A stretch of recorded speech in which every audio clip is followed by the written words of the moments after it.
हर हर महादेव, हर हर महादेव, हर हर महादेव। आज हम आप लोगों को बताने वाले हैं पाताल भैरवी की साधना। प्रत्यक्ष रूप से एक उग्र कोटि की ये शक्ति है। ये साधना आजमाने की कोशिश बिल्कुल नहीं करना है और बिना गुरु के मार्गदर्शन में नहीं करना है। कुछ साधक मेरे पास मैसेज कर रहे थे कि गुरुजी पाताल भैरवी की साधना कैसे होती है, कि नहीं होती है, कि होती है तो कैसा होती है। इसके बारे में यूट्यूब पे बहुत सारे लोग ने चर्चा किया है। ठीक है, तो मैं जो आपको ये पाताल भैरवी की साधना बता रहा हूँ, ये कार्य क्या करती है, कैसे चलाया जाता है, इसका साधना कितने दिन का होता है, पूर्ण डिटेल के साथ मैं बताऊंगा। और अभी तक आपने हमारे चैनल को सब्सक्राइब नहीं किया तो हमारे चैनल को सब्सक्राइब कर लीजिएगा, लाइक कीजिएगा, एक दूसरे के साथ शेयर करना मत भूलिएगा। देखिए, ये कोई भी व्यक्ति साधना कर सकता है। ये डरावना साधना है। देवी को खुद को पता होता है, इसमें मौत नहीं होता है। ठीक है, बहुत लोग बताते हैं कि लोग ऐसा वैसा हो जाता है। छोटी मोटी शक्तियाँ जो होती है, मारण, वशीकरण, उद्देश्य, षटकर्म, झगड़ा लड़ाना, झगड़ा छुड़ाना, कहीं का वशीकरण करना, कुछ जादू टोना करना, छोटी मोटी शक्तियों के साथ ये तो साधक करते ही हैं। जो शक्ति है उसको बांधने के लिए ये साधना की जाती है। कोई शक्ति को आपने साधना किया, आपकी शक्ति कोई तांत्रिक बांध दिया है, या आपको खुद को दूसरी की शक्ति बांधना है, तो ये साधना कर सकते हो। और दूसरी बात रही ये बात कि जैसे आपके पास कुछ शक्तियाँ हैं और उन शक्तियों के ऊपर अगर इनका आवाहन कर देते हो, ये इनका पूजा कर देते हो, तो वो शक्तियाँ वहाँ से हिल नहीं सकती हैं। ठीक है, ये शक्तियाँ मतलब दूसरे शक्ति को कंट्रोल करने के लिए। ठीक है, और बाकी छोटा मोटा काम तो इनका चुटकी का खेल होता है। ठीक है, तो शक्ति को ऊपर कंट्रोल करने के लिए इसकी साधना की जाती है। ये बात अवश्य ध्यान में रखना चाहिए। और जो तांत्रिक बनना चाहता है, या तो फिर कुछ तंत्र क्रिया में कुछ आगे बढ़ना चाहता है, या कुछ बड़ा काम लेना चाहता है, या तो फिर जमीन के अंदर कुछ कार्य लेना चाहता है, कोई शक्ति को बांधना चाहता है, तो इसका साधना किया जाता है पाताल भैरवी माता जी का। ठीक है, बहुत सारे लोग बोलते हैं कि जमीन में गड़ा धन नहीं निकाल पाते हैं, उसमें तमाम प्रकार के आत्माएं, जिन्न, प्रेत, यक्षिणी क्या क्या होती है, वो शक्तियाँ बांध कर बैठी रहती हैं। इंसान की मौत हो जाती है, वो वहाँ पे खुदाई की स्टार्ट में, या कुछ अचानक अनहोनी घटना हो जाती है, या संकेत मिलता है कि यहाँ पे खुदाई न करें, या वो वहाँ का जो ज़मीन पर है खजाना डायमंड हो सकता है, गोल्ड हो सकता है, सिल्वर हो सकता है, कुछ भी हो सकता है। ठीक है, एक स्थान से दूसरे स्थान चल जाता है, तो उसको बांधने के लिए, ऐसे कार्य करने के लिए इसकी साधना की जाती है भैरवी माता का। और साधना ये 40 दिन की जाती है और इसमें लंबा खर्चा होता है। ठीक है, लंबा खर्चा और लंबा समय दोनों चीज जाता है। और ये साधना रात्रि को की जाती है, 12 बजे के बाद से स्टार्ट किया जाता है साधना, अमावस्या से स्टार्ट किया जाता है। ठीक है, इनमें आपको प्रतिदिन आधा केजी ये मीट चाहिए बकरे का, वो आधा केजी लेके जाना होता है। और आप इसका साधना अलग अलग प्रकार का, कई प्रकार का इसका साधना है। हर एक साधना का अलग अलग विधि विधान होता है और उसका कई विधि विधान होता है। ठीक है, सात्विक भी रूप से कर सकते हो, तामसिक भी रूप से कर सकते हो, लेकिन सात्विक रूप में प्रत्यक्ष होना उतना प्रॉब्लम होता है। तामसिक जो चीज़ें होती हैं वो बहुत जल्दी कार्य करती हैं, और जो जल्दी कार्य करती है उसके लिए साधक को रक्षा घेरा, गुरु के आशीर्वाद, उनका आज्ञा, छोटी मोटी बातों को, पूरा पूजन विधि को समझने को बहुत अति आवश्यक जरूरी होती है।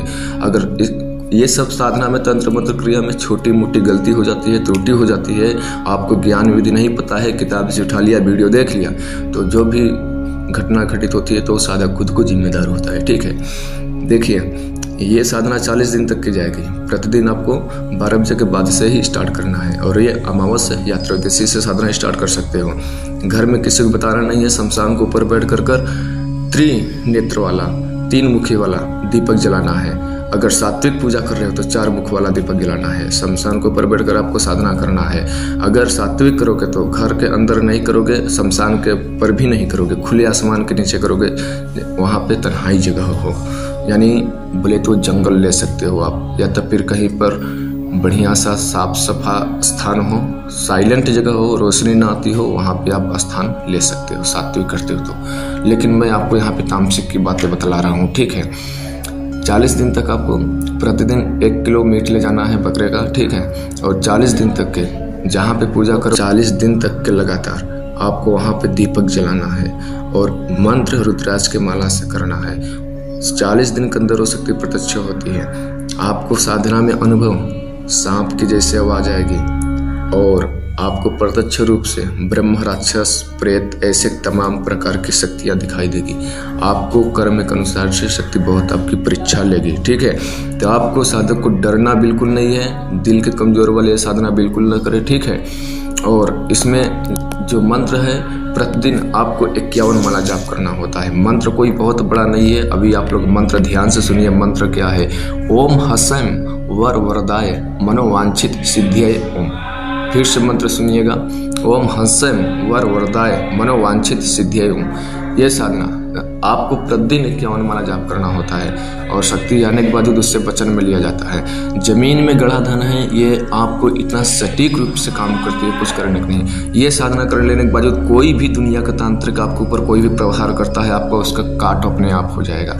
आपके ऊपर 7-8 शक्तियाँ हैं, आप एक बहुत उच्च कोटि के तांत्रिक हो, अगर आपने इसकी साधना कर लिया तो बाकी की जो शक्तियाँ हैं उसको कंट्रोल करने के लिए खाली इसको एक शक्ति को आप पूजा करोगे, आवाहन करोगे साधना करने के बावजूद, तो शक्ति वहाँ से हिल नहीं सकती है। उसकी शक्ति को क्षमता नहीं है हिलने का, मैं आपको बता दे रहा हूँ, ठीक है। इसमें बहुत अत्यधिक पावर होता है। ये इनका एक स्थान है पूजा, ये पाताल जब प्रत्यक्ष होती है तो पृथ्वी फट जाती है, ठीक है। जब प्रत्यक्ष होती है तो पृथ्वी बीच से धार जैसे फट नहीं जाता जमीन, उसमें में से प्रकट होती हैं। और ये साधना करने के लिए आपको रक्षा घेरा अवश्य आना चाहिए और भैरव जी का साधना पहले अवश्य कर ले और योग कर ले, अपना मेडिटेशन का पावर कर ले।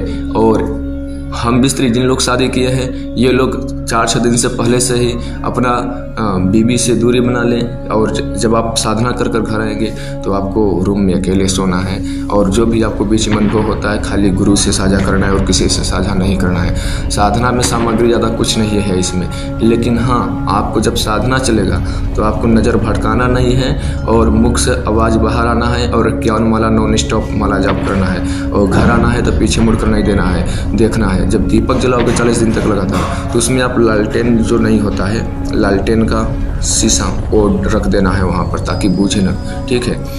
ऐसे आपको साधना करना है। दीपक बड़ा होना चाहिए, उसमें तेल इतना डाल दो कि आपको आते आते वो वहाँ पे जलते ही मिले। अगर आपको साधना सच्चे दिल से करोगे तो बुझेगा ही नहीं, कोई वहाँ पर आएगा ही नहीं, ठीक है। और रक्षा घेरा के अंदर ये सारा क्रिया करोगे और रक्षा घेरा के अंदर कोई भी जीव नहीं जा सकता है, ठीक है। आपको ऐसे साधना करना है। आप लोग आदेश दीजिए, मैं अपनी बाड़ी को विराम दूंगा, फिर मिलूंगा एक रहस्यमय जानकारी के साथ। तब तक के लिए दोस्त, हर हर महादेव, हर हर।